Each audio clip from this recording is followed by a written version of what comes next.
Akibat diguyur hujan deras, sejumlah kawasan pemukiman penduduk dan jalan lintas nasional Tapak Tuan Subulu Salam, tepatnya di Gampong Kedai Runding, Kecamatan Kluet Selatan, Kabupaten Aceh Selatan, terendam banjir, Minggu 7 Mei 2023. Selain menggenangi badan jalan, banjir juga telah merusak jembatan penghubung antara Gampong Kedai Padang, Kecamatan Kluet Utara dengan Gampong Rantau Binuang, Kecamatan Kluet Selatan. Warga Gampong Kedai Padang khawatir banjir akan berdampak terhadap Masjid Nurul Huda yang lokasi berdekatan dengan jembatan yang telah rusak akibat diterjang banjir.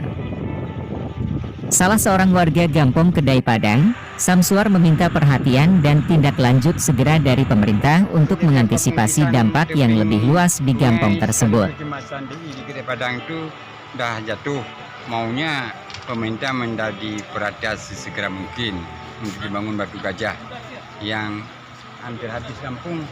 Yang pertama sekali masjid di dekat jembatan itu, jembatan udah habis. Nah, ini mohon kami dari kabupaten, provinsi maupun nasional, itu harapan kami.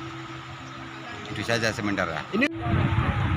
Sementara itu, Asisten 2 Setdakap Aceh Selatan Haji Teku Darisman mengatakan, pihaknya telah melakukan penanganan di beberapa lokasi banjir dan memantau terus setiap perkembangannya.